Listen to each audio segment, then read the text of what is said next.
4-year plan takes 7 to 10 hours a week. It doesn't take a lot of money. So what does it take? It takes the dream.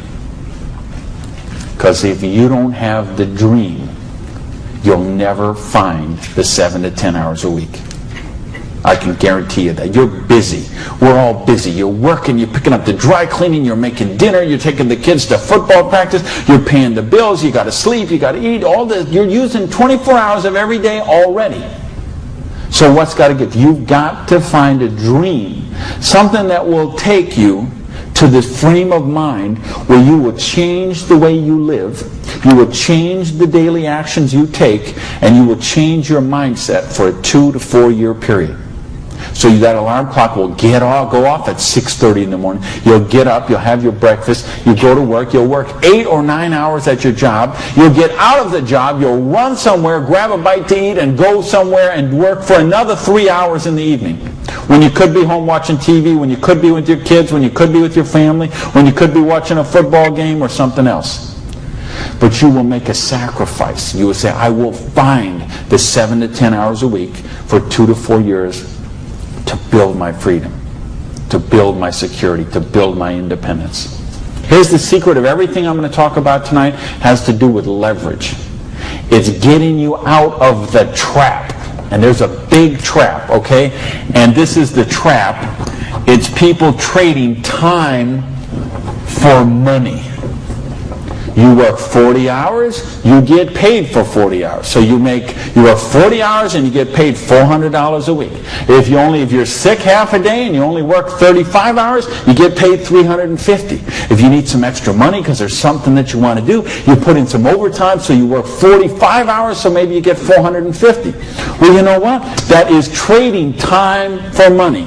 Time for money. Hours for dollars, hours for pounds, hours for dollars, hours for Cougarans, whatever the currency is. If you're trading time for currency, you can't get wealthy. It's a trap. You got to put some leverage to work somehow to get out of that. But I started a study of prosperity. And here's what I found. 2 secrets of prosperity. If you want to be wealthy, secret number 1, you have to be your own boss. You ain't going to get rich working for other people. Because let me tell you a secret. I don't care how nice your boss is. I don't care how much your boss loves you and wants to help you. The truth is they have to buy you at wholesale and sell you at retail. Otherwise they don't make money and they don't stay in business. So the only way they make money off you is to buy you at wholesale and sell you at retail. So if you want to make money, you got to be able to get up in the morning, look in the mirror, and know that you're talking to the boss. And issue number 2, and this is the most important thing, which we mentioned, you've got to employ the concept of leverage. And this is something, J. Paul Getty, who was one of the wealthiest people the world ever known, he understood this. And he was quoted oftentimes, this is probably his most famous quote, when he said, I would rather have 1% of the efforts of 100 people than 100% of my own efforts. Because he understood the concept of leverage. And he became one of the wealthiest people the world has ever known.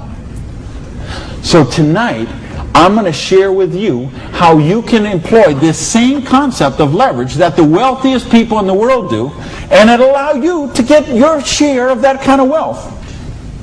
Now, how do you put this leverage? It's a business called network marketing, sometimes called multi-level marketing. Sometimes we call it MLM for short.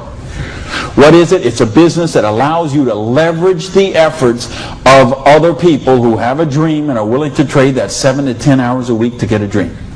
So you're going to introduce them to the business. You're going to teach them a duplicatable system that they could follow and duplicate the same results for people that they're going to introduce to the business, and create this system that everybody can follow, and everybody will get a nice chunk of the organization that is built. And because you direct your own organization, because you are your own boss, you get some residual income out of the efforts of the people that you introduce to the business. That's the leverage.